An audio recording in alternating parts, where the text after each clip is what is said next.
한국 기술 그까짓 뭐 대단한 거라고요? 이번 기회에 한국을 아예 고립시켜버리죠. 미국 경제인 연합회에서 벌어진 회의에서 한국 견제에 대한 이야기가 나오고 있습니다. 이 얘기를 듣고 있던 어느 기술 고문은 답답한 표정을 짓고 있는데요. 그 회의의 이야기를 한번 들어보겠습니다. 워싱턴 DC에 있는 미국 경제인 연합회 본부 건물은 평소보다 2배는 많은 사람들로 붐비고 있었습니다. 오늘은 자국 반도체 산업 부흥 계획이라는 거창한 제목의 발표회가 열리는 날이었거든요. 저는 초청을 받아서 참석했지만 솔직히 내심 불안했어요. 미국은 간단한 기술 말고는 거의 해외에 수주를 주고 있는 입장이라 그게 쉬운 일이 아니었거든요. MIT에서 반도체 공정 박사학위를 받고 현재 인텔의 기술 고문으로 일하고 있으면서 여러 번 시도해봤지만 쉽지 않았습니다. 그런데 그날따라 평소 같으면 신중한 표정을 짓고 있을 법한 업계 관계자들이 모두 자신만만한 얼굴로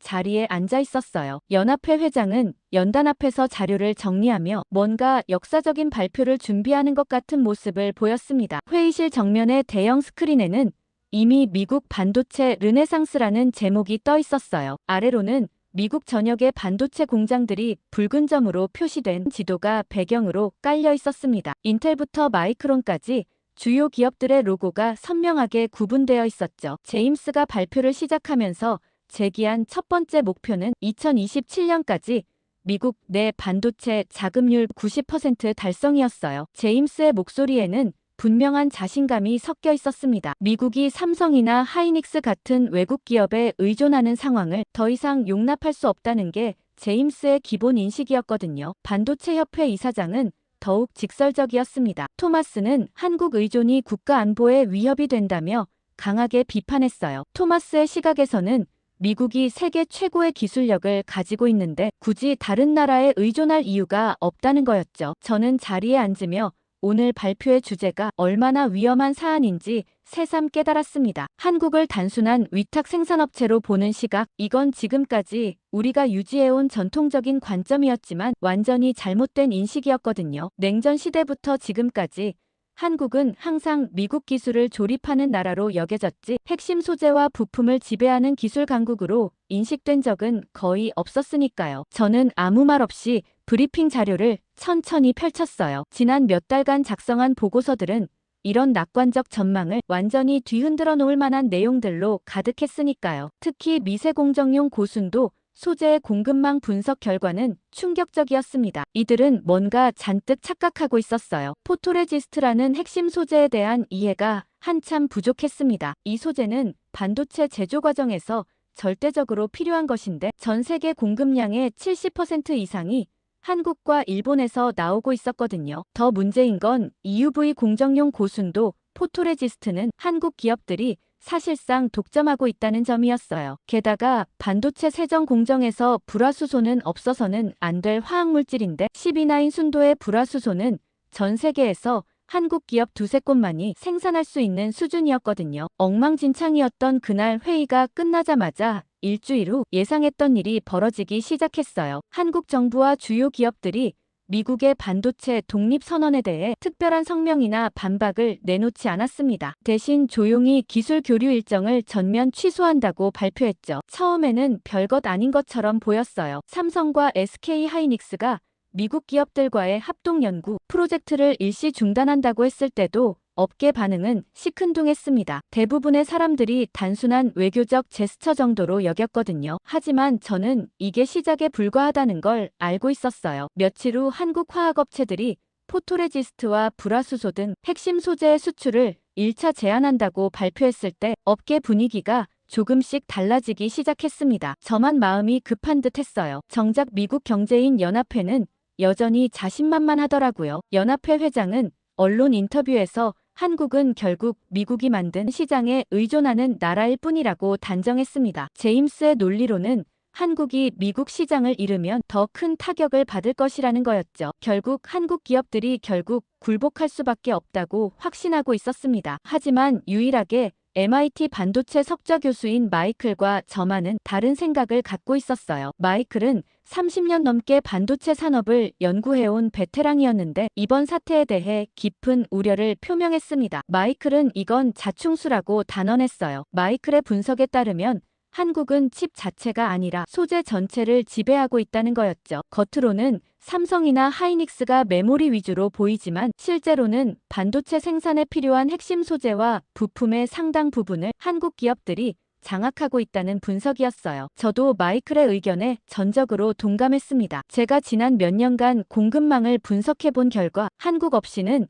현재 수준의 반도체 생산이 불가능하다는 결론에 도달했거든요. 특히 7나노 이하 미세 공정에서는 한국산 소재가 절대적이었습니다. 그런데 문제는 이런 우려를 표명해도 아무도 진지하게 받아들이지 않는다는 점이었어요. 업계 전반에 한국에 대한 고정관념이 너무 강하게 뿌리박혀 있었습니다. 한국은 여전히 미국 기술을 받아서 조립하는 나라라는 인식에서 벗어나지 못하고 있었죠. 이런 상황에서 저는 점점 더 불안해졌어요. 한국의 조용한 대응이 오히려 더 무서웠거든요. 제 우려가 현실이 되는 데는 그리 오랜 시간이 걸리지 않았어요. 한국의 소재 공급 중단이 발표된 지 불과 2주 만에 미국의 반도체 산업이 요동치기 시작했습니다. 가장 먼저 타격을 받은 건 애플이었어요. 쿠퍼티노 본사에서는 M시리즈 칩 생산에 차질이 생겼다는 내부 보고가 올라왔습니다. 애플이 주문한 5나노 공정용 포토레지스트 공급이 중단되면서 TSMC의 생산 라인에 문제가 생긴 거였죠. 애플이 긴급 회의를 소집했지만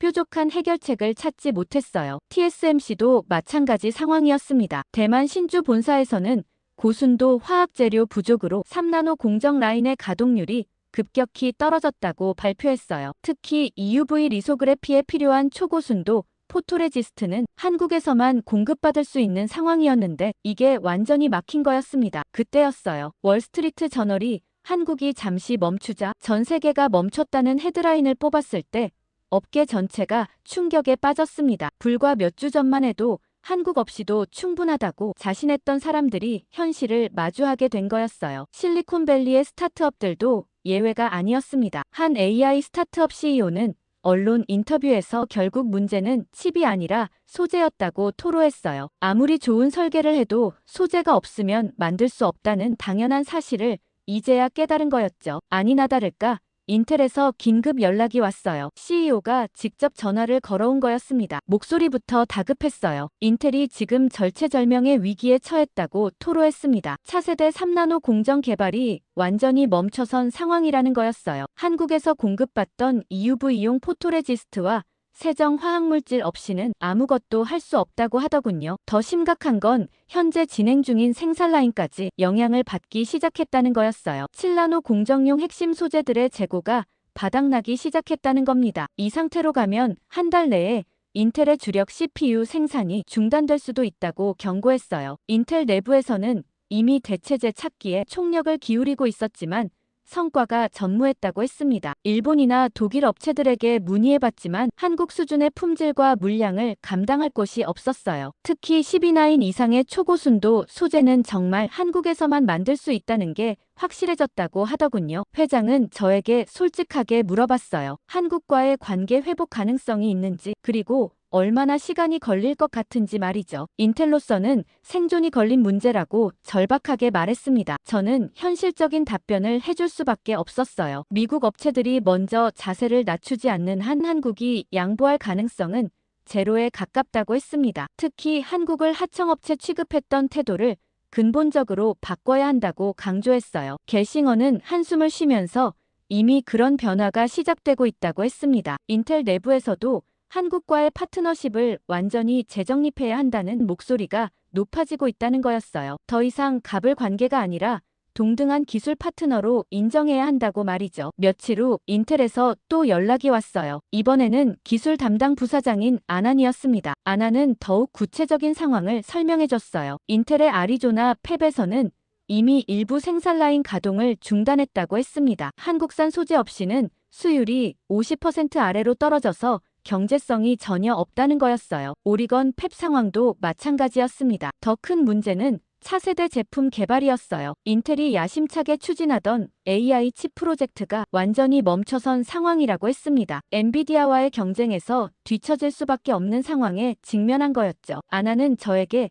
한국 기업들과의 직접 접촉 가능성을 물어봤어요. 정부 차원의 협상과 별개로 기업 간 대화라도 시작할 수 있는지 말이죠. 인텔로서는 정말 절박한 상황이었던 겁니다. 하지만 저는 그것도 쉽지 않을 거라고 답했어요. 이런 상황에서 독자적으로 움직이기는 어려운 상황이라고 설명했습니다. 이 모든 상황을 지켜보면서 저는 한국의 진짜 위력을 실감했습니다. 한국은 단순히 조립만 하는 나라가 아니라 글로벌 공급망의 핵심 고리였던 거죠. 한국의 소재 공급 중단된 지 한 달이 지나자 미국 전체가 혼란에 빠졌어요. 가장 먼저 무너진 건 주식시장이었습니다. 당시 엠바고로 정확한 원인이 발표되지 않아 사람들은 그저 그간 많이 올랐으니 내린 것이라 설명해댔지만 실상은 모두 한국 기술의 부재 때문이었습니다. 순간 나스닥은 연일 폭락했고 반도체 관련 주식들은 말 그대로 바닥을 뚫고 내려갔어요. 엔비디아 주가는 한 달 만에 20% 가까이 떨어졌습니다. 투자자들이 AI 붐에 대한 회의감을 드러내기 시작한 거였죠. 인텔도 마찬가지였어요. 최신 공정 개발이 무기한 연기되면서 주가가 10년 만에 최저치를 기록했습니다. 사태를 알고 있었던 월스트리트의 분석가들은 당황스러워했어요. 골드만삭스의 반도체 애널리스트는 한국 의존도가 이 정도일 줄 몰랐다고 토로했습니다. 모건 스탠리도 비슷한 반응이었어요. 지금까지의 분석 모델이 완전히 틀렸다는 걸 인정해야 하는 상황이었죠. 정부에서는 비공식 긴급회의를 소집했어요. 바로 국방부 때문이었죠. 처음 한국 소재 공급 중단 소식을 들은 펜타곤은 크게 걱정하지 않았어요. 군사용 반도체는 민수용과 다르게 별도 공급망을 가지고 있다고 생각했거든요. 하지만 현실은 정반대였습니다. 가장 먼저 문제가 터진 곳은 록히드 마틴이었어요. F-35 전투기의 핵심 항공전자 시스템에 들어가는 레이더 칩 생산이 갑자기 멈춘 거였습니다. 알고 보니 이 칩을 만드는 데 필요한 갈륨 비소 기판용 초고순도 소재가 전부 한국에서 나오고 있었던 거예요. 록히드 마틴의 기술진들은 패닉 상태에 빠졌어요. 대체제를 찾아보려고 했지만 한국 수준의 품질을 만족하는 소재는 전 세계 어디에도 없었습니다. 특히 스텔스 기능을 유지하려면 칩의 전자기 특성이 완벽해야 하는데 다른 나라 소재로는 도저히 불가능했어요. 더 큰 충격은 레이시온에서 터졌습니다. 패트리어트 미사일의 추적 시스템에 들어가는 고성능 프로세서 생산이 중단된 거였어요. 이 프로세서는 극한 환경에서도 작동해야 하는 군사용 특수 칩이었는데 제조 공정에 필요한 핵심 소재들이 모두 한국산이었던 겁니다. 레이시온의 수석 엔지니어는 국방부 브리핑에서 솔직하게 털어놨어요. 군사용 반도체라고 해서 특별한 공급망이 있는 게 아니라 결국 민수용과 같은 소재를 사용한다는 거였죠. 다만 더 까다로운 품질 기준을 요구할 뿐이라고 말이에요. 국방부는 급히 대안을 찾기 시작했지만 상황은 절망적이었어요. 차세대 전투기 개발 프로그램도 한국산 소재 없이는 진행이 불가능하다는 보고가 올라왔습니다. 특히 6세대 전투기에 필요한 첨단 센서와 AI 칩들은 한국의 극미세 공정 기술 없이는 만들 수 없었어요. 로이드 오스틴 국방장관이 직접 나서서 긴급 회의를 소집한 건 이런 보고들이 쏟아진 지 일주일 만의 일이었어요. 회의실에는 합참의장부터 각 군 참모총장까지 모두 모였습니다. 오스틴은 회의를 시작하면서 이 문제가 생각보다 훨씬 심각하다고 인정했어요. 단순히 몇 개 무기 시스템의 문제가 아니라 미군 전체의 기술적 우위가 흔들릴 수 있는 상황이라는 거였죠. 회의 말미에 오스틴은 한 가지 결론을 내렸어요. 이 문제는 국방부 혼자서는 해결할 수 없다는 거였습니다. 외교적 해결 없이는 미군의 기술적 우위 자체가 위험해질 수 있다고 판단한 거죠. 그래서 긴급 회동을 가졌습니다. 한국과의 관계 회복이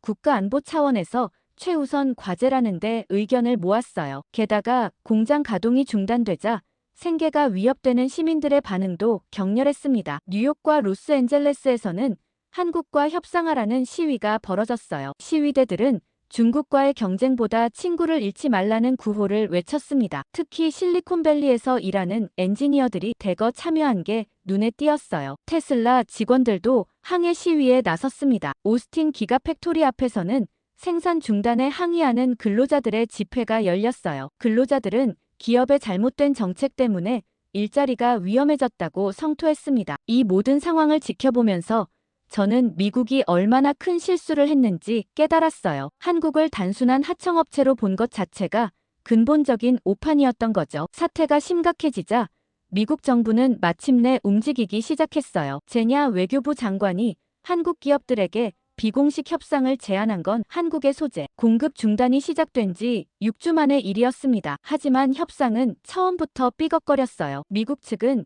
여전히 한국이 먼저 양보할 것이라고 기대하고 있었거든요. 제냐는 한국 측에게 상호 이익을 위한 대화를 하자고 제안했지만 사과나 잘못 인정은 전혀 없었습니다. 한국 기업의 반응은 차갑기 그지없었어요. 한국 기업인 대표는 조건부 대화만 가능하다는 입장을 밝혔습니다. 그 조건이라는 게 한국을 위탁 생산자가 아니라 기술 파트너로 인정하라는 거였죠. 이는 미국이 그동안 한국을 바라보던 시각을 근본적으로 바꾸라는 요구였어요. 삼성 내부에서도 비슷한 목소리가 나왔다고 들었습니다. 삼성전자 DS 부문 관계자는 과거에는 미국이 갑이고 한국이 을이었지만 이제는 대화 자체가 다르게 시작되어야 한다고 명확히 했어요. 더 이상 일방적인 지시를 받는 관계는 받아들일 수 없다는 뜻이었습니다. 협상 초기에 미국 측이 제시한 조건들은 한국에게 전혀 매력적이지 않았어요. 기존 공급 관계로 돌아가는 대신 무역 혜택을 주겠다는 정도였는데 이는 여전히 한국을 하청업체로 보는 시각에서 벗어나지 못한 제안이었습니다. 한국 측은 이런 제안을 즉시 거부했어요. 외교부 관계자는 비공개 회의에서 미국이 진정성을 보이지 않는 한 협상 자체가 무의미하다고 밝혔습니다. 특히 한국의 기술력과 독립성을 인정하지 않으면서 단순히 경제적 인센티브만 제시하는 건 모독이라고 평가했어요. 미국 내부에서도 협상 전략에 대한 의견이 갈렸습니다. 국무부는 한국의 요구를 일부 수용해서라도 관계를 회복해야 한다는 입장이었어요. 하지만 미국이 먼저 굽힐 필요가 없다고 주장하며 한국도 결국 미국 시장에 의존하고 있기 때문에 시간이 지나면 양보할 것이라는 판단을 내리는 일부 장관도 있었습니다. 하지만 현실은 정반대였어요. 한국 기업들은 중국과 유럽 시장에서의 매출을 늘리며 미국 의존도를 줄여가고 있었습니다. 삼성과 SK 하이닉스 모두 아시아 시장에서의 점유율을 확대하고 있었거든요. 특히 중국 시장에서의 반응이 흥미로웠어요. 중국 기업들은 한국 기업들에게 더 나은 조건을 제시하며 적극적으로 유치에 나섰습니다. 유럽 기업들도 마찬가지였습니다. ASML이나 인피니언 같은 유럽 반도체 장비 업체들은 한국과의 협력을 강화하겠다고 발표했어요. 이들은 미국 시장보다 한국 기업들과의 파트너십이 더 중요하다고 판단한 거였죠. 이런 상황을 지켜보면서 미국 내부에서도 위기감이 커졌어요. 백악관 내부에서는 한국을 잃으면 중국에게 넘어갈 수도 있다는 우려가 나오기 시작했습니다. 제이크는 긴급 보고서에서 한국과의 관계 회복이 국가 안보 차원에서 절대적으로 필요하다고 강조했어요. 하지만 여전히 미국은 사과 없는 복귀를 시도했습니다. 경제적 보상을 늘리는 대신 정치적 양보는 하지 않겠다는 입장이었죠. 이런 태도에 한국 측은 더욱 냉담한 반응을 보였어요. 결국 협상은 교착 상태에 빠졌습니다. 양측 모두 자존심을 굽히지 않으려는 상황에서 해결책을 찾기 어려웠거든요. 협상이 교착 상태에 빠지자 미국은 다른 방법을 찾기 시작했어요. 한국을 우회해서 필요한 소재와 부품을 구할 수 있는 루트를 찾는 거였죠. 가장 먼저 손을 뻗은 곳은 일본이었습니다. 일본도 반도체 소재 분야에서 상당한 기술력을 보유하고 있으니까 한국을 대체할 수 있을 거라고 기대했던 거죠. 특히 도쿄일렉트론이나 시네츠화학 같은 일본 기업들이 대안이 될 수 있다고 봤습니다. 하지만 현실은 달랐어요. 도쿄일렉트론의 경영진은 미국 측 요청에 당황스러워했습니다. 고순도 포토레지스트나 세정용 화학물질의 상당 부분을 실제로는 한국에서 수입하고 있었거든요. 도쿄일렉트론 자체적으로는 미국이 요구하는 수준의 물량을 감당할 수 없다는 게 솔직한 답변이었어요. 시네츠화학도 마찬가지였습니다. 반도체 웨이퍼 제조에는 자신이 있지만 EUV 공정용 초고순도 소재는 한국 기업들의 기술력을 따라잡을 수 없다고 인정했어요. 특히 12나인 이상의 순도를 요구하는 소재들은 일본에서도 생산이 어렵다는 거였죠. 더 충격적인 것은 따로 있었습니다. 스미토모 관계자는 미국 측에게 한국 기업들과 기술 격차가 최소 5년은 난다고 털어놨습니다. 단순히 화학 공정만의 문제가 아니라 품질 관리 시스템 전체에서 차이가 난다는 분석이었어요. 회사 측에서는 따로 제게 연락을 했습니다. 대만의 TSMC와 직접 접촉해보자는 거였죠. 사실 저는 의미가 없을 거라 얘기했지만 회사 측에서는 절실했습니다. TSMC가 세계 최대 파운드리이니까 한국 없이도 뭔가 방법이 있을 거라는 희망을 품고 있었던 거죠. 일주일 후 저는 타이베이행 비행기에 몸을 맡겼어요. 인텔의 아시아 태평양 담당 부사장인 데이비드 천과 함께였습니다. 천은 대만계 미국인이어서 현지 사정을 잘 안다고 자신했지만 막상 도착해보니 상황이 그렇게 간단하지 않았어요. TSMC 본사는 신주과학단지에 있었는데 정말 거대한 규모였어요. 하지만 그 웅장한 건물들 안에서 우리가 들은 이야기는 절망적이었습니다. 리우더인 회장과의 첫 미팅부터 분위기가 어색했어요. 리우더인은 정중하지만 단호했습니다. 미국이 TSMC를 중국 견제의 도구로 활용하려 한다는 걸 너무 잘 알고 있었거든요. 그런 상황에서 한국과 척을 지는 건 TSMC로서도 손해라는 입장이었어요. 더 중요한 건 기술적 현실이었습니다. TSMC의 수석 기술이사인 케빈 장이 우리에게 보여준 자료는 충격적이었어요. 3나노 공정에 들어가는 핵심 소재들을 하나씩 짚어가면서 설명했는데 거의 80%가 한국산이었습니다. 케빈 장은 특히 포토레지스트의 경우를 들어 설명했어요. 3나노급 EUV 공정에 필요한 포토레지스트는 전 세계에서 한국의 2회사만 만들 수 있다고 했습니다. 그런데도 원료는 한국에서 가져온다는 거였어요. 가장 절망적이었던 건 TSMC도 한국 의존도를 줄이기 위해 몇 년간 노력해왔지만 실패했다는 고백이었어요. 일본 업체들과 협력해서 대체제 개발을 시도했지만 품질이나 수율 면에서 한국 수준에 도달할 수 없었다고 하더군요. 케빈 장은 우리에게 한 가지 예를 들어 설명해줬어요. 작년에 일본의 한 소재 업체가 자신들도 한국 수준의 초고순도 세정액을 만들 수 있다고 주장했다는 거예요. TSMC에서 테스트해봤는데 결과가 참담했다고 했습니다. 수율이 30%나 떨어져서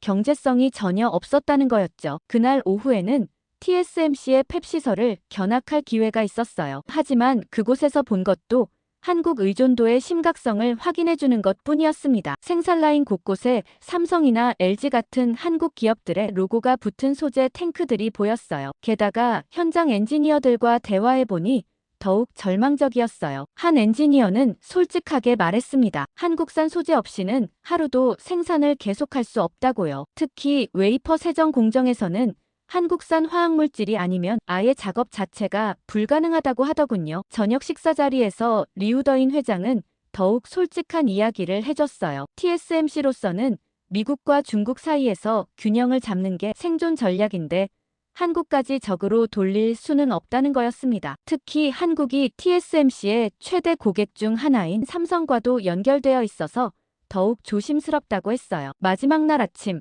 데이비드 천과 호텔 로비에서 커피를 마시며 이야기를 나눴어요. 천은 한숨을 쉬면서 말했습니다. 자신도 아시아 반도체 업계에서 20년 넘게 일했지만 한국의 소재 기술력이 이 정도일 줄은 몰랐다고요. 저는 천에게 솔직히 말했어요. 이번 출장으로 확실해진 건 한국 없이는 정말 아무것도 할 수 없다는 거라고요. 미국이 하루빨리 자존심을 버리고 한국과 화해해야 한다고 강조했습니다. 타이베이를 떠나는 비행기 안에서 저는 회장님께 보고서를 작성했어요. 결론은 명확했습니다. 대만 카드도 통하지 않는다는 거였죠. 우리뿐 아니라 다른 회사에서도 이런 시도들을 거듭해왔고 미국 정부 내부에서는 충격적인 사실이 확인됐어요. 전 세계 어느 나라도 한국의 반도체 소재 기술을 단기간에 대체할 수 없다는 거였죠. 한국이 이 분야에서 사실상 독점적 지위를 확보하고 있었던 겁니다. 특히 7나노 이하 첨단 공정에서는 한국 의존도가 90%를 넘는다는 분석이 나왔어요. 이는 미국이 그동안 전혀 파악하지 못했던 현실이었습니다. 한국을 단순한 조립업체로 봤던 인식이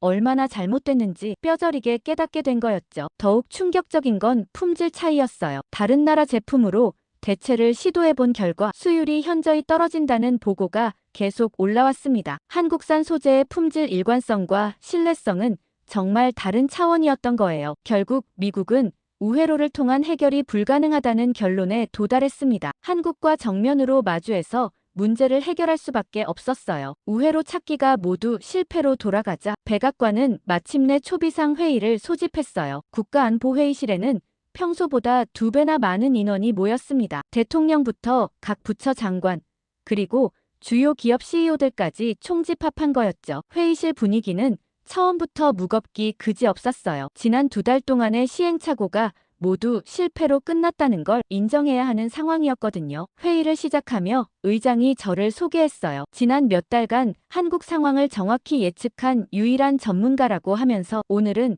제가 주도적으로 현실 진단을 해달라고 부탁했습니다. 저는 준비해온 자료를 펼치며 말했어요. 먼저 미국이 한국을 어떻게 바라봤는지부터 짚고 넘어가야 한다고. 우리는 한국을 여전히 6.25 전쟁 때 도움을 준 나라 정도로만 생각해왔다고 지적했습니다. 상무장관이 즉시 반박했어요. 상무부에서는 한국을 중요한 파트너로 인식하고 있었다고, 다만 중국 견제가 더 시급한 과제였을 뿐이라고 해명했습니다. 저는 데이터를 보여주며 반박했어요. 그렇다면 왜 한국의 소재 기술 의존도가 70%를 넘는다는 사실을 모르셨냐고. 상무부 보고서 어디에도 이런 분석이 없었다고 지적했습니다. 그러자 당황하며 기업들이 공급망 정보를 정확히 공개하지 않았다고, 특히 소재 분야는 영업 기밀이라며 세부 사항을 알려주지 않았다고 변명했습니다. 한숨이 나왔죠.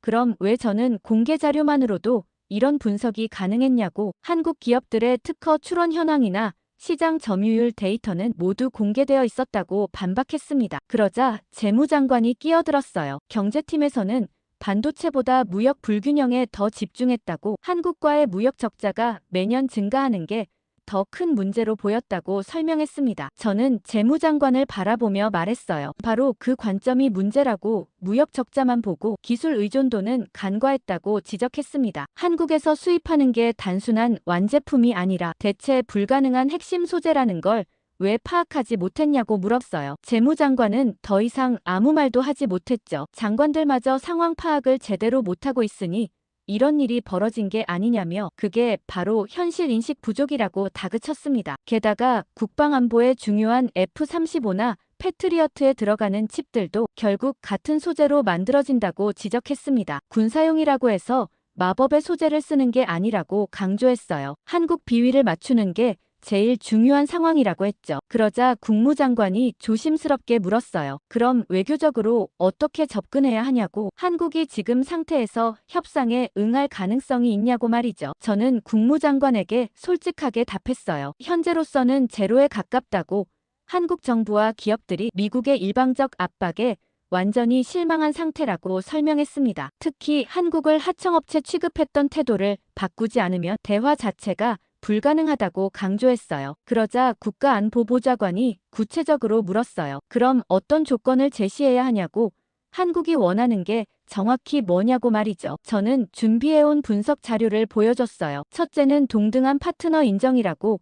기술 종속국이 아니라 기술 선진국으로 대우해야 한다고 설명했습니다. 둘째는 공동 연구개발 프로그램이라고. 미국이 기술을 주고 한국이 제조만 하는 구조가 아니라 함께 혁신을 만들어가는 관계여야 한다고 강조했어요. 그러자 라이몬도가 걱정스럽게 물었어요. 그럼 기술 유출 위험은 어떻게 관리하냐고. 중국으로 기술이 넘어갈 가능성은 없냐고 우려를 표명했습니다. 저는 라이몬도의 우려에 반박했어요. 오히려 한국과 협력해야 중국을 견제할 수 있다고. 한국을 적으로 돌리면 중국이 더 유리해진다고 지적했습니다. 한국은 중국과도 경쟁 관계에 있어서 미국과의 협력이 필요한 상황이라고 설명했어요. 재무장관이 경제적 측면에서 물었어요. 한국과의 기술 동맹이 미국 경제에 어떤 영향을 미칠지, 특히 무역 수지 개선에는 도움이 될지 궁금하다고 했습니다. 저는 재무장관에게 장기적 관점을 제시했어요. 단기적으로는 한국 기업들과의 협력으로 투자 유치 효과가 클 거라고. 삼성이나 SK가 미국 내 투자를 확대할 가능성이 높다고 분석했습니다. 장기적으로는 공동 기술 개발로 새로운 산업을 창출할 수 있어서 오히려 경제적 이익이 더 클 거라고 강조했어요. 그리고 한국과의 기술 동맹은 한미 동맹을 강화해서 기존의 일방적 보호 관계에서 상호 의존적 파트너십으로 발전할 수 있다고 설명했습니다. 특히 첨단 무기 체계 공동 개발 같은 분야에서 새로운 협력 가능성이 열릴 거라고 강조했어요. 그리고 무엇보다 늦어도 한 달 내에 구체적인 제안을 해야 한다고. 한국은 다른 선택지가 아주 많다고 했어요. 미국이 더 늦으면 기회를 완전히 놓칠 수 있다고 강조했죠. 순간 회의실이 조용해졌어요. 제 분석이 모두의 예상보다 훨씬 심각한 상황임을 보여줬기 때문이었습니다. 백악관 초비상 회의 이후 모든 게 빠르게 바뀌기 시작했어요. 바이든 대통령은 일주일 만에 한미 반도체 기술 동맹 체결을 공식 발표했습니다. 이는 미국이 그동안 유지해온 대한국 정책의 완전한 전환을 의미하는 거였죠. 협정의 핵심은 기술 공유와 공동 개발이었어요. 미국이 가진 설계 기술과 한국의 소재 및 제조 기술을 결합해서 세계 최고 수준의 반도체를 만들겠다는 거였죠. 이건 일방적인 기술 이전이 아니라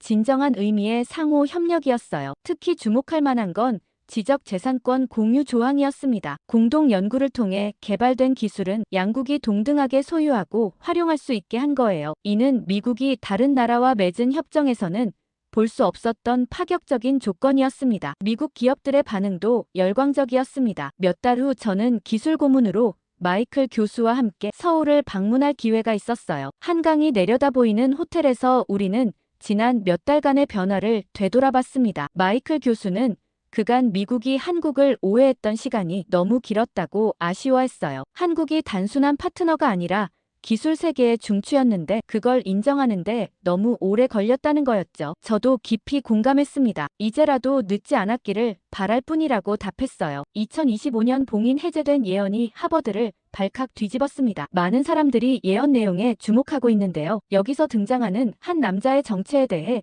화제가 되고 있습니다. 2025년 한국을 응원하신다면 좋아요 눌러주세요. 바로 시작합니다. 안녕하세요. 저는 하버드 대학교에서 AI를 전공하는 석사과정 학생 세레나입니다. AI 전공자인 제가 한국에 대한 예언을 분석할 거라곤 생각하지도 못했는데요. 지금 와서는 이것까지도 다 놀라운 인연 때문이라는 생각이 들어요. 사실 석사 연구실을 선택하면서부터 미쳤다는 소리를 들었습니다. 친구들뿐만 아니라 심지어 지도 교수님까지 저에게 정말 그 선택을 확신하느냐고 물었죠. 하지만 결정을 번복하지 않았어요. 제 전공 분야에서 세계적으로 인정받는 교수님 밑에서 연구할 기회는 흔치 않으니까요. 제가 선택한 클레어 위트모어 교수님은 AI 윤리 분야에서 천재라는 평가를 받을 만큼 뛰어난 학자입니다. 교수님의 이름은 관련 논문이나 저널에서 자주 봤기 때문에 제가 얼마나 운이 좋았는지 알고 있었어요. 하지만 동시에 걱정이 앞섰습니다. 교수님에 대한 소문은 정말 다양했거든요. 하버드 캠퍼스 내에서 교수님의 별명은 괴짜 천재였어요. 교수님이 한때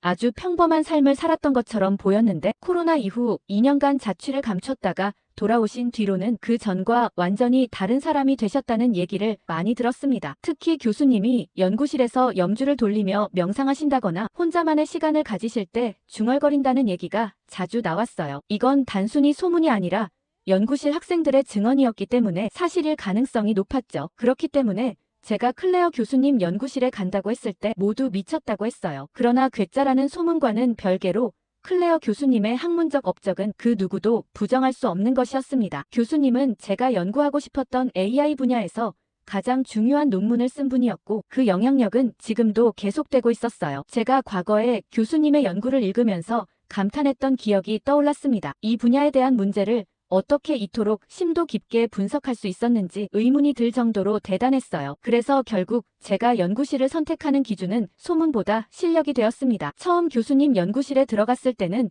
정말 긴장됐어요. 워낙 소문도 안 좋았던 데다가 과연 제가 교수님의 기대를 충족시킬 수 있을지 그리고 연구실 분위기와 잘 맞을 수 있을지 걱정이 많았습니다. 연구실은 생각보다 조용하고 정돈된 느낌이었어요. 하지만 어딘가 묘한 분위기가 있었습니다. 벽에는 다양한 책과 논문뿐만 아니라 전혀 학문과 관련 없어 보이는 동양적인 그림이나 기념품들이 놓여 있었어요. 특히 교수님 책상 위에 놓인 염주는 저를 당황하게 만들었습니다. 염주라니 AI 연구실과 전혀 어울리지 않는 물건이었거든요. 첫날부터 느껴진 미묘한 기운이 저를 흥미롭게 만들었습니다. 마치 비밀을 간직한 공간에 들어선 것 같은 느낌이었죠. 그렇게 연구실 적응하느라 바쁜 시기를 보내고 어느 날 같은 석사 과정을 밟고 있는 동료 친구들과 대화를 나누게 되었습니다. 연구 주제에서 벗어난 가벼운 이야기로 웃고 떠들다 보니 자연스럽게 각자 연구실 분위기에 대한 얘기가 오갔어요. 제가 속한 클레어 교수님의 연구실은 워낙 독특한 분위기로 유명해서 친구들이 저를 보며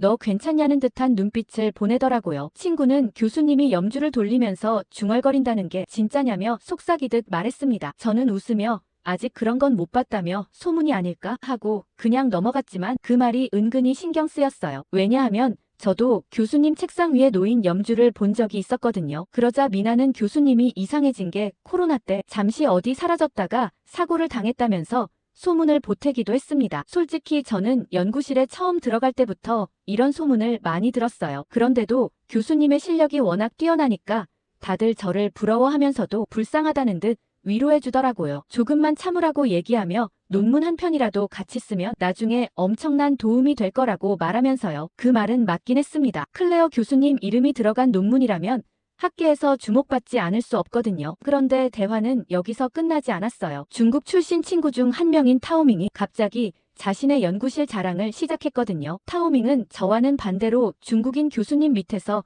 연구 중이었는데 그 교수님의 연구실은 정말 어마어마한 자금력을 자랑했습니다. 타오밍은 자기네 연구실은 진짜 최고라며 말문을 열었어요. 연구비가 너무 많아서 먹을 것도 가득하고 필요한 장비는 전부 최신식으로 갖춰져 있으며 심지어 연구 자료를 분석하는 데 필요한 고가의 데이터베이스도 마음껏 쓸 수 있다고 덧붙이더라고요. 그러면서 저를 보며 너네 연구실은 어때라고 묻는 눈빛을 보냈습니다. 솔직히 타오밍의 이야기를 들으면서 조금 부러웠던 건 사실이에요. 저희 연구실은 그렇게 넉넉한 자금력을 자랑하지는 않거든요. 연구실의 장비는 대부분 이전 연구자들이 쓰던 것들이고 연구비도 필요한 만큼만 지원받는 수준입니다. 물론 클레어 교수님은 연구 주제에 있어 굉장히 독창적인 접근을 하시는 분이라 학문적으로는 그 누구보다도 뛰어나세요. 친구들도 타오밍이 얄미웠는지 대화 주제를 다른 곳으로 돌리기 시작했고 주제는 다시 클레어 교수님으로 돌아왔어요. 학부 시절 클레어 교수님 수업을 들었던 친구가 왜 그렇게 한국에 집착하시는 걸까라는 질문을 던졌죠. 특히 중국을 엄청 무시하는 태도를 보이셔서 중국 출신 친구들 사이에서는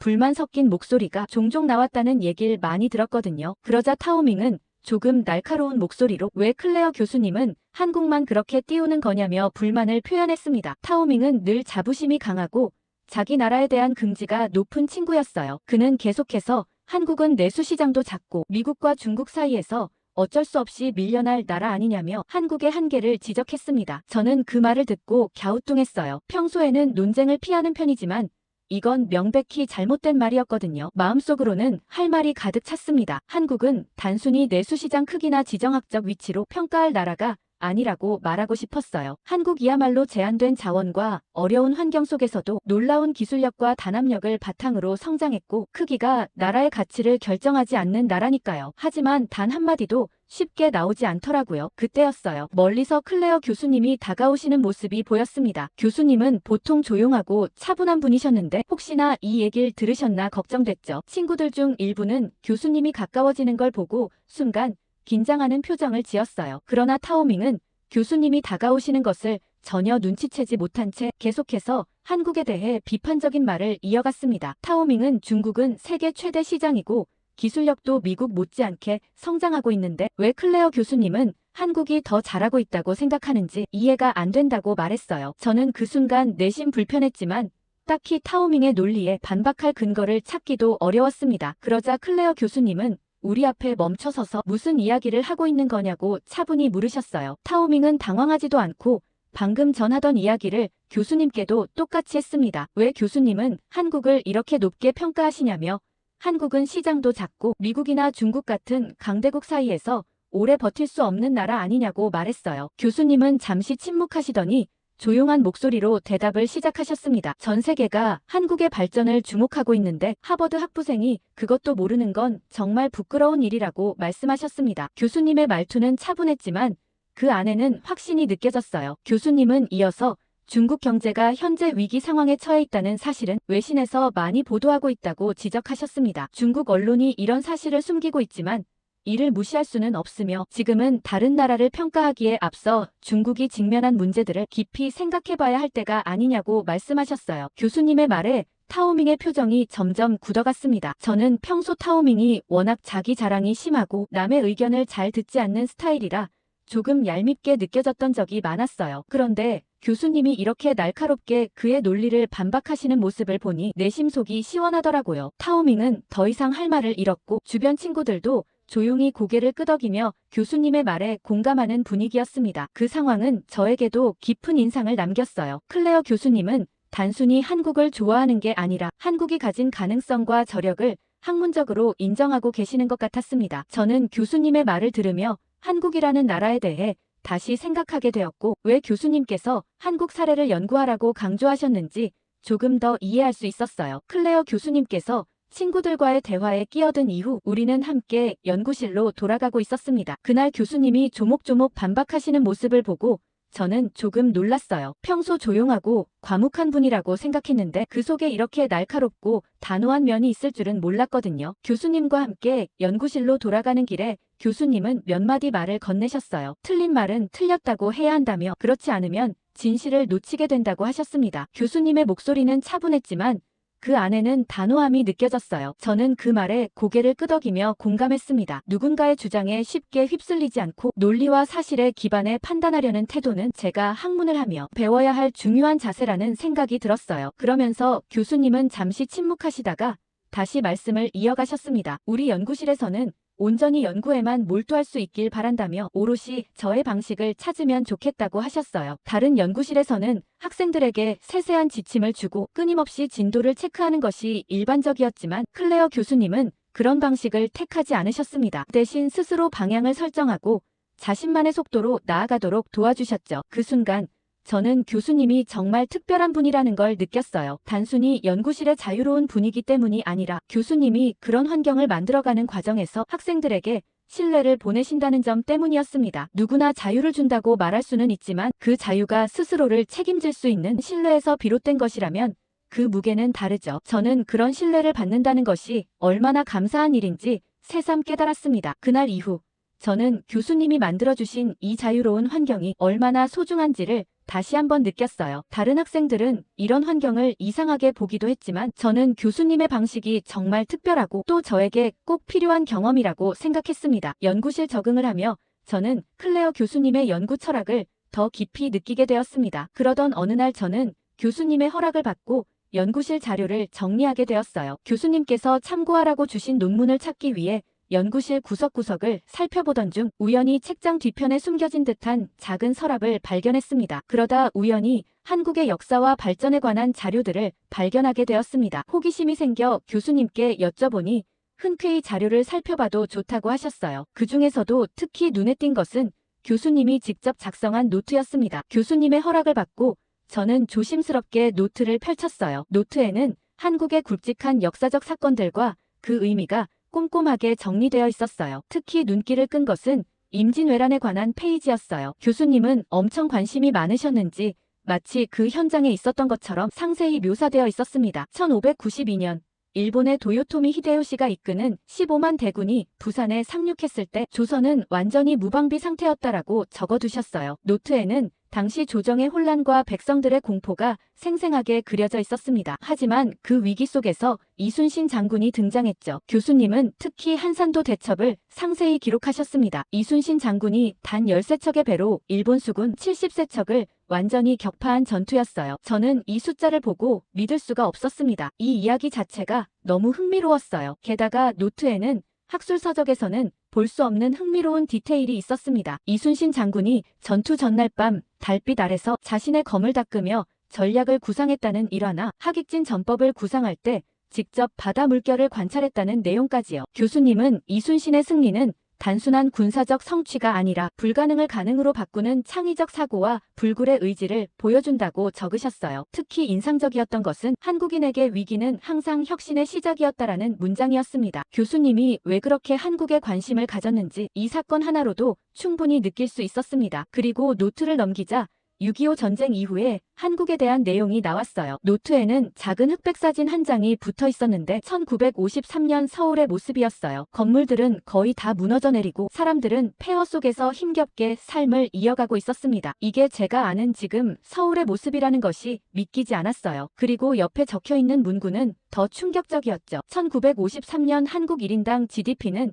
67달러 세계 최빈국 수준이었고 당시 미국은 한국이 앞으로 100년간 원조 없이는 살아남지 못할 것이라고 적혀 있었죠. 그런데 그 아래에는 2020년대 한국의 경제지표와 함께 현대적인 서울 스카이라인 사진이 붙어 있었습니다. 교수님은 전쟁의 폐허에서 세계 10위권 경제대국으로의 성장은 인류 역사상 유례없는 기적이라고 적으셨어요. 저는 한국에 대해서 아무것도 모르는 거나 다름없다고 생각했습니다. 한국이 이런 어마어마한 나라였다고는 생각지도 못했죠. 그리고 그 밑에는 1960년대 독일 광부로 일했던 한 남성의 사연이 적혀 있었어요. 당시 한국이 성장할 수 있었던 이유는 오로지 국민 때문이었고 김영수 씨는 1963년 독일 광산으로 떠났다고 적혀 있었어요. 한 달에 한 번 고국에 보내는 편지와 얼마 안 되는 돈이 그의 유일한 위안이었고 자식들에게 배고픔을 물려주지 않겠다는 일념 하나로 10년을 버텼다. 그가 돌아왔을 때 그의 두 아들은 이미 대학생이 되어 있었다. 한국은 이런 분들의 노고를 잊지 말아야 한다. 라는 말이 가슴 아팠습니다. 교수님은 이런 개인의 희생이 모여 한국의 경제 발전을 이룩했다고 분석하셨어요. 노트의 마지막 페이지에는 교수님의 깊은 통찰이 담겨 있었습니다. 한국의 진정한 힘은 크기가 아니라 역경을 이겨내는 회복력과 끊임없는 혁신에 있다. 외부의 압력에 굴하지 않고 자신만의 길을 개척해온 한국은 앞으로도 세계사의 중요한 주체가 될 것이다. 저는 노트를 읽으며 제가 미처 몰랐던 한국의 모습을 새롭게 발견하게 되었습니다. 그리고 이런 통찰력을 가진 교수님 밑에서 연구할 수 있다는 게 뿌듯하기도 했죠. 그런데 문제는 머지않아 생겼습니다. 어느 날 저는 연구실에서 혼자 늦게까지 남아 있었습니다. 연구가 생각처럼 풀리지 않아서 답답한 마음으로 데이터를 들여다보던 참이었어요. 시간은 점점 늦어졌고 주변이 조용해지면서 건물 전체가 고요에 잠긴 듯 했습니다. 연구실 창밖으로는 희미한 가로등 불빛이 비치고 있었고 그 아래로는 텅 빈 길이 보였어요. 이런 적막함이 이상하게도 마음을 더 무겁게 했습니다. 머리를 식힐 겸 잠깐 나갔다 오고 싶었지만 막상 움직일 생각을 하니 몸이 쉽게 따라주지 않더라고요. 컴퓨터 화면 속 데이터는 여전히 복잡하고 해결책은 보이지 않았습니다. 저는 연구실 의자에 깊이 기대며 책상을 바라봤어요. 오늘은 여기까지 하고 집에 가야겠다는 생각이 들었죠. 하지만 일어나려고 할 때 문득 복도에서 희미한 소리가 들려왔습니다. 처음에는 제가 잘못 들었나 싶었어요. 바람 소리인가 싶기도 했지만 조금 더 귀를 기울여 보니 누군가 낮은 목소리로 중얼거리는 소리 같았습니다. 소리가 나는 방향으로 천천히 걸어가 보니 바로 클레어 교수님의 연구실이었어요. 문틈으로 새어나오는 희미한 불빛과 함께 교수님의 낮은 목소리가 들려왔습니다. 저는 잠시 그 자리에 멈춰 섰어요. 친구들이 했던 말이 떠오르더라고요. 염주를 돌리면서 중얼거리는 걸 본 사람들이 한두 명이 아니라는 말이요. 순간 호기심과 긴장감이 동시에 밀려왔습니다. 이런 상황에서 어떻게 해야 할지 고민이 되었죠. 그냥 지나칠 수도 있었지만 어쩐지 교수님의 모습을 직접 보고 싶다는 생각이 들었어요. 문 앞에서 잠시 망설이다가 조심스럽게 문을 두드렸습니다. 그리곤 두드리자마자 그냥 모른 척 지나갈 걸 후회하고 말았어요. 안에서 교수님이 들어오라는 말씀이 들렸습니다. 저는 문을 열고 들어가며 교수님을 바라봤어요. 교수님은 책상에 앉아 염주를 손에 쥔 채 천천히 돌리고 계셨습니다. 염주의 매듭 하나하나를 손가락으로 짚으면서 작은 소리로 무언가를 의조리고 있었어요. 그 모습은 제가 평소에 알던 교수님과는 너무도 다른 분위기를 풍기고 있었습니다. 교수님은 제가 들어오는 것을 보자 염주를 내려놓으셨고 미소를 지으셨어요. 늦게까지 연구하느라 고생이 많다고 말씀하셨습니다. 저는 긴장한 나머지 웃음으로 답하며 자리에 앉았어요. 원래는 모른 척 인사를 하고 그냥 가려고 했는데 교수님의 손에 있던 염주가 자꾸 눈에 들어왔습니다. 그래서 결국 궁금증을 참지 못하고 교수님께 묻고 말았어요. 교수님께서 뭘 하고 계셨는지 그 염주는 뭔지 사실 너무 궁금했다고 말씀드렸습니다. 제 질문에 교수님은 잠시 염주를 바라보셨어요. 그 눈빛에는 어딘가 아련한 감정이 담겨 있었습니다. 그러더니 천천히 말씀을 꺼내셨어요. 이건 자신이 한국에 갔을 때 가져온 것이라고 하셨습니다. 그곳에서 많은 것을 배웠고 이 염주는 그 시절을 떠올리게 해준다고 말씀하셨어요. 교수님의 말투는 조용했지만 그 속에는 깊은 이야기가 숨겨져 있는 듯 했습니다. 저는 교수님의 설명을 들으며 그 이야기가 더 궁금해졌어요. 교수님은 잠시 생각에 잠긴 듯한 표정을 지으시더니 다시 염주를 손에 올리셨습니다. 그 모습을 보고 있자니 교수님이 왜 그런 소문에 휘말렸는지 조금은 이해가 되었어요. 교수님은 단순히 염주를 가지고 다니는 것이 아니라 그것을 통해 무언가를 느끼고 계신 것 같았거든요. 시간이 지나면서 교수님은 조금씩 자신의 과거에 대해 이야기하기 시작하셨습니다. 저는 조용히 앉아 교수님의 말씀을 경청했습니다. 한순간도 놓치고 싶지 않았어요. 교수님은 자신의 이야기를 시작하며 코로나 팬데믹은 제 인생을 완전히 바꿔놨다고 말씀하셨습니다. 팬데믹 초기에 교수님은 여느 때와 다름없이 학문적 성취와 연구에 몰두하고 계셨대요. 그런데 코로나 예방접종을 받은 후 이상한 변화가 시작됐다고 했습니다. 처음에는 아무렇지 않았는데 시간이 지나면서 한쪽 가슴이 점점 커지는 걸 느꼈다고 말씀하셨어요. 병원에 갔을 때 의사들은 림프암 진단을 내렸고 그때부터 교수님의 삶은 완전히 다른 방향으로 흘러가기 시작했습니다. 암이 발견되고 나서 교수님은 가슴을 절제하는 수술을 받으셨대요. 그런데 문제는 그게 끝이 아니었다는 거였습니다. 림프암이 이미 몸 곳곳에 다발적으로 퍼져 있었다고 해요. 의사들은 더 이상 치료가 어렵다며 시한부 선고를 내렸고 교수님은 그 말을 듣는 순간 머릿속이 하얘졌다고 하셨습니다. 그 이후 교수님은 모든 걸 내려놓기로 결심하셨대요. 연구실이나 강의 그리고 논문 심지어는 자신의 경력까지요. 교수님은 더 이상 자신의 업적이나 미래를 생각할 필요가 없다고 느꼈다고 하셨습니다. 그래서 혼자 세계를 여행하기 시작하셨대요. 처음에는 단순히 삶의 마지막을 정리하고 싶어서 떠난 여행이었지만 그 여행이 교수님의 삶을 새로운 방향으로 이끌었다고 하셨어요. 여행 도중 교수님은 한국의 한 사찰에 머물게 되었다고 했습니다. 원래는 며칠만 머물 계획이었는데 그곳에서의 생활이 너무 편안해서 결국 몇 달 동안 그곳에서 지내셨다고 해요. 교수님은 자리에서 일어나 연구실 구석에 있는 작은 서랍장을 열어 낡은 앨범을 꺼내셨습니다. 앨범 속에는 사찰 복장을 한 교수님의 사진이 있었어요. 사진 속 교수님은 지금과는 많이 달랐습니다. 훨씬 말랐고 얼굴은 창백했지만 그 눈빛만은 특별한 빛을 담고 있었어요. 교수님은 앨범을 저에게 건네며 사찰에서의 생활이 자신에게 큰 변화를 가져다 주었다고 말씀하셨습니다. 사찰에서는 모든 것이 단순했대요. 복잡한 일상이나 욕심에서 벗어나 오로지 현재에 집중할 수 있는 시간이었죠. 특히 교수님이 강조하신 것은 사찰 음식과 매일 하는 108배 수행이었습니다. 사찰 음식은 매우 소박했지만 그 안에 담긴 정성과 자연스러움이 교수님의 마음을 치유했다고 했어요. 주로 자연식 위주의 식단이었는데 최소한의 조미료와 자연 그대로의 식재료가 체내 염증을 줄이고 몸을 치유하는 효과가 있었다고 합니다. 또한 매일 아침 108배 수행을 통해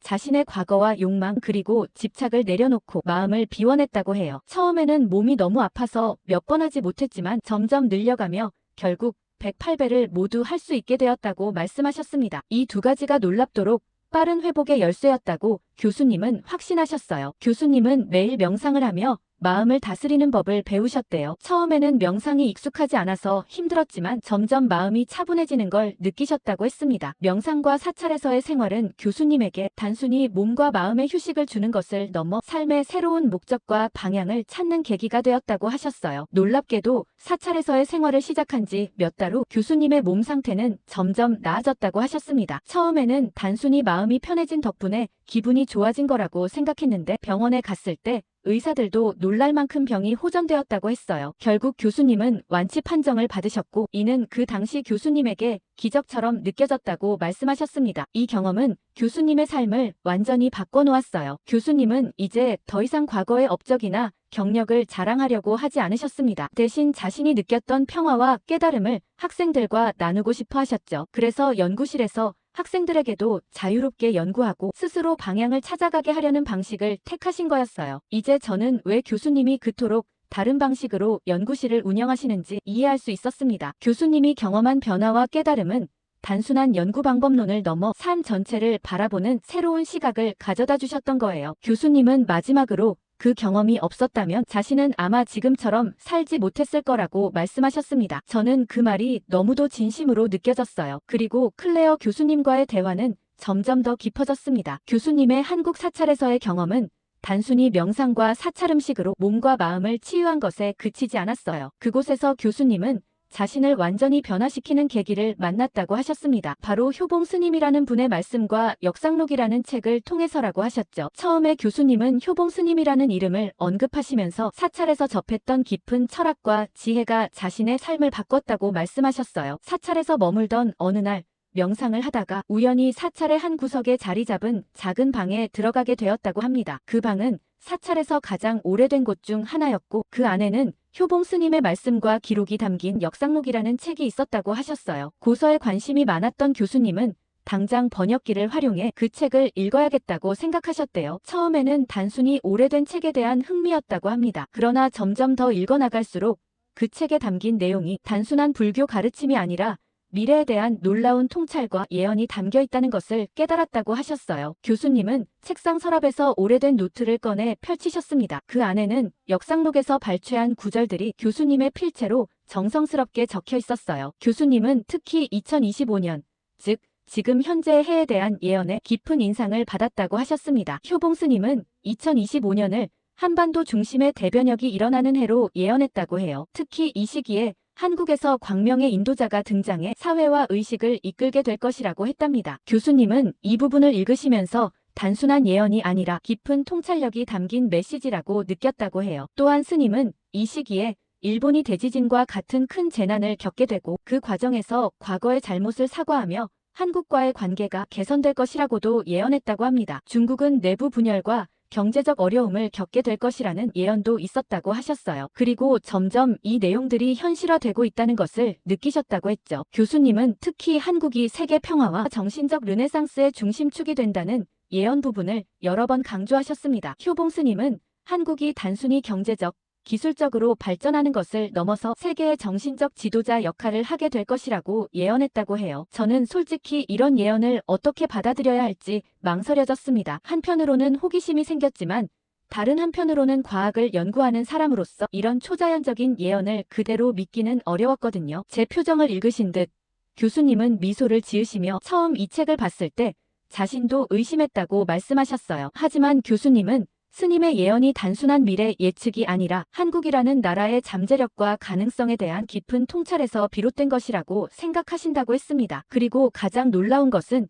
효봉 스님이 이런 예언을 한 시기가 한국이 지금처럼 세계적인 영향력을 갖기 훨씬 이전이었다는 점이라고 해요. 교수님은 계속해서 효봉 스님의 다른 예언들도 들려주셨습니다. 스님은 한국이 자연재해와 같은 큰 재난 속에서도 상대적으로 안전한 국가가 될 것이라 예언했다고 합니다. 전 세계적으로 환경위기와 자연재해가 기승을 부릴 때 한반도는 상대적으로 안전한 지역으로 남을 것이라는 내용이었어요. 이런 이야기를 들으며 저는 점점 더 호기심이 커졌습니다. 비록 과학적 증거는 없을지라도 교수님이 이런 예언을 진지하게 받아들이는 모습이 인상적이었거든요. 교수님은 이 예언서를 단순한 미신으로 치부하지 않고 그 안에 담긴 철학적 메시지와 통찰력을 높이 평가하셨어요. 교수님은 특히 효봉 스님의 예언 중에서 가장 마음에 와닿았던 부분으로 한국인의 정신적 각성에 관한 내용을 꼽으셨습니다. 스님은 한국인들이 물질적 성공을 넘어서는 정신적 가치를 깨닫게 될 것이며 이것이 결국 세계적인 영향력으로 이어질 것이라고 예언했다고 해요. 저는 교수님의 이야기를 들으며